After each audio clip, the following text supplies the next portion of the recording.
All right, this addresses lesson 9.2 in your Geometry Nation book, which deals with arc length and how it relates to circumference. So just a little bit of vocabulary. A circle is one gigantic arc. The entire rotation has 360 degrees. That's the measure when we talk about degrees, but it also has length. We could measure how long, not how long, excuse me, but how far we walk. If we walk around the circle, we could measure it in inches or feet or yards or kilometers. We use units to express distance.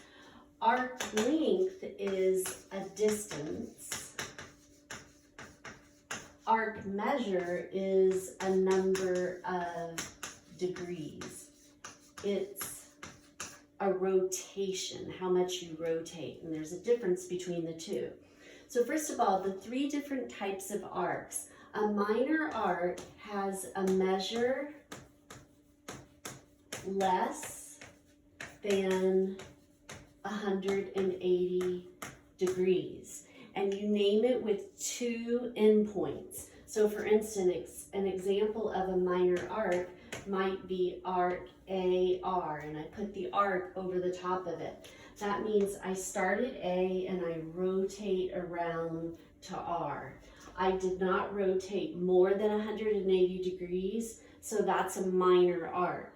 There are a few minor arcs up here. Another would be, say, AP. From P to M looks like a minor arc. And it's possible that even from M to R, that looks less than 180. From A to M, that's another minus arc. But the key is you name a minor arc with two endpoints. So you can tell from looking at the name, oh, that arc is less than 180 degrees. A major arc is, it has a measure, so again, in degrees, its measure is greater than 180 degrees, and you have to name it with 3 points on the circle, 2 endpoints and a point in between them. So if I just said arc AR, and I intended for that to be a major arc, you would assume I meant from here to here. But I really mean from A passing in this direction around to R so that my rotation is greater than 180. So I have to name it differently. I'm going to start at A, and then I just pick one additional point that I pass through on my journey to R. I could use P or M, it doesn't matter. Let's just say APR. That I know because I've used 3 measures, 3 points, that it's definitely not minor. All right, it's possible it could be a semicircle actually, but a major arc is greater than 180, that rotation, okay? So we could name, let me just name one more. What if I started at P and I rotated all the way around to M? We could call that PAM, PAM, using 3 points, okay? And then a semicircle, of course, has a measure that is exactly equal to 180. And we do use 3 points so that you know for sure which semicircle I'm talking about. So let me give this a letter. So if I wanted to name the semicircle on the left, I'm 100% sure that's a diameter. It's passing through the center. I could do A, either of these points, and then L. So AML, for instance. We can name this one ARL. So that's some vocabulary. So arc measure is a number of degrees. It's some fraction of 360 unless we're talking about the entire circle. Arc length is a distance, and it's a fraction of the circumference, okay? So arc measure is a fraction of the full 360 degree rotation. The arc length is some fraction of the circumference. Okay, so I'm going to erase the top, and I'm going to give us the formula that we're going to use in order to find arc length.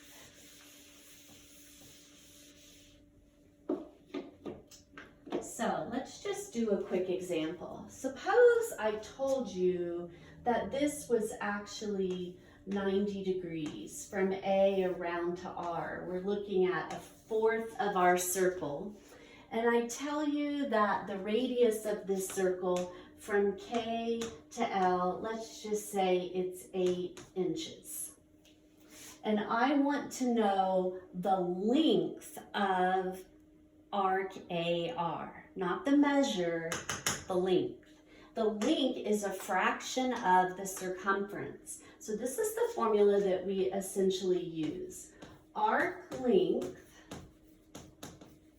it's just some portion of that full rotation, is a fraction of means to multiply in math, the circumference, 2 times pi times r. What fraction is it? Well, a fraction, it's a part of the full rotation, yes? So it's always going to be out of 360, and it's whatever the arc measure happens to be out of 360. We know that 90 degrees is just a fourth of the circle. So let's work this problem out because this one's pretty intuitive. If I want to know the length of arc AR, that's going to equal its measure, which is 90 degrees out of 360 times 2 times pi, and our radius is 8. All right, well, this just reduces down to 1/4. So we have that AR is going to be a fourth of 2 times pi times 8, 16 pi. That's over 1. 4 goes into 16 4 times, and we can simplify this to 4 pi, and this would be inches, and this is an exact answer. That's how far it is from point A to point R if we walk around the circle. And now I'll get in the book.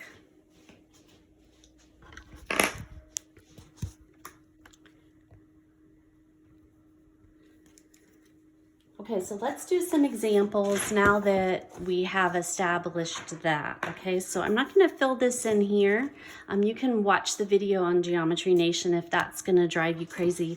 I just want to do some practice problems now. All right, so here we go. So circles O and P have the same center with radii of 4 and 6 centimeters respectively. RE is a minor arc on circle O, MI is a minor arc on circle P. Both arcs have an angle measure of 36. Are their arc lengths going to be the same? All right, just the quickest of sketches. We won't calculate this one. Here's circle O. It has a radius of 4.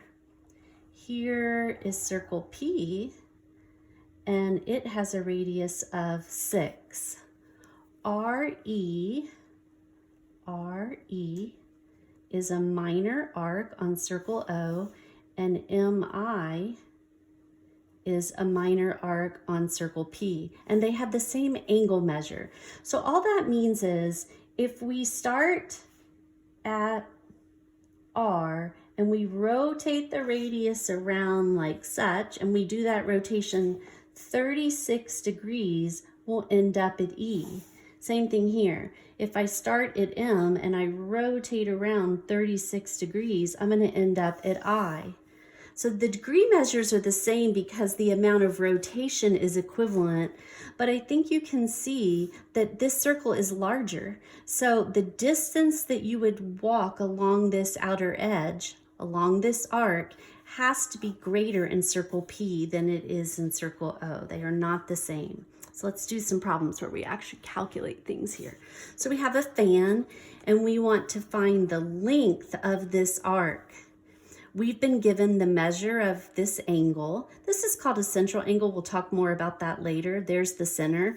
But basically all that's saying is we have rotated 120 degrees. So this arc has a measure of 120, and we want to find the length, and we're going to use 3.14. All right, so here we go. Let me write that formula one more time. So the arc length is going to equal the arc measure out of 360, that's the fraction of the circle that it takes up, times the circumference, 2 pi r. we're trying to find the arc length of Fn, but I know its measure. The measure of Fn was 120 degrees out of 360 times 2. Now they want us to use 3.14, and then our radius of our fan is 27. Okay? All right, so the length of the arc, this reduces down to 1/3. So this would be 1/3 of a complete circle, and that's going to times, 6.28 times 27 is 169.56, and then we're multiplying that times 1/3. So divided by 3, multiplying times 1/3 is the same as dividing by 3, and we end up with 56.52 centimeters. Okay, that's the distance from point F to point N if we were to walk along the edge. All right, let's do the beat the test question. Dominic's riding a Ferris wheel at the county fair, and the Ferris wheel has a radius of 60 and it rotates counterclockwise. The seats are equidistant from one another.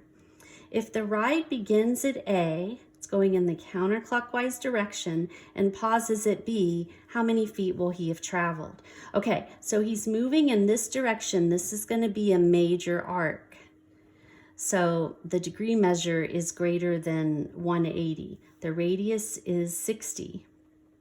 Okay, but it may feel like we don't have enough information. Well, what we have to do is we basically have to count the number of seats here. I'm going to start right here. 1, 2, 3, 4, 5, 6, 7, 8, 9, 10, 11, 12, 13, 14, 15, 16, 17.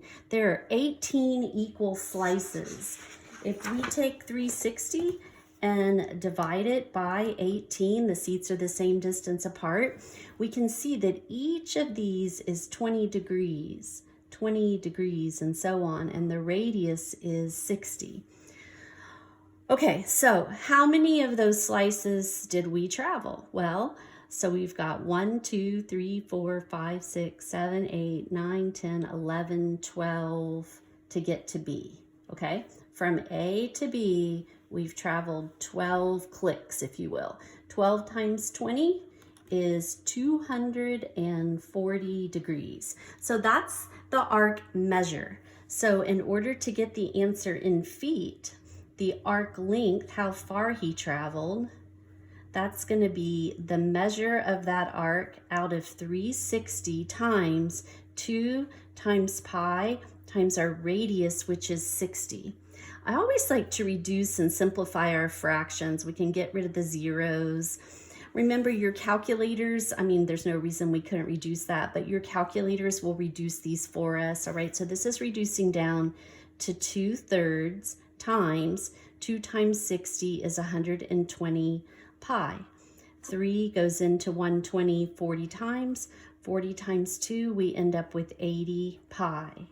Okay, so 80 pi is the exact answer, or 80 times pi, roughly, let's go to the hundreds, 251 and 33 hundredths, 251 and 33 hundredths feet. All right, and then our second question, how many feet does he travel if the full ride is 4 revolutions around? All right, so what we want to do is we want to figure out how far he goes in 1 revolution, and then we're just going to multiply times 4. So all we have to do is use our circumference formula. That's going to give us the distance traveled in 1 revolution, and multiply times 4. And the radius given to us was 60. So we're just doing 4 times 2 times pi times 60, or 4 times 120 pi. And that's just going to be 480 pi. Okay, 480 pi. So 480 pi, or we can go ahead, 480 times pi and round. So to the hundredths, we'll have 0.96. So 1,507 and 96 hundredths of a foot.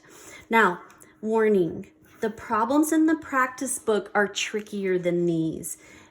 Some of the times in the practice book, they're going to give you the arc length and the arc measure, and it's the radius that's going to be missing, and you're going to have to solve for r. So give those an honest effort, and then you can always watch the solution video if you need to.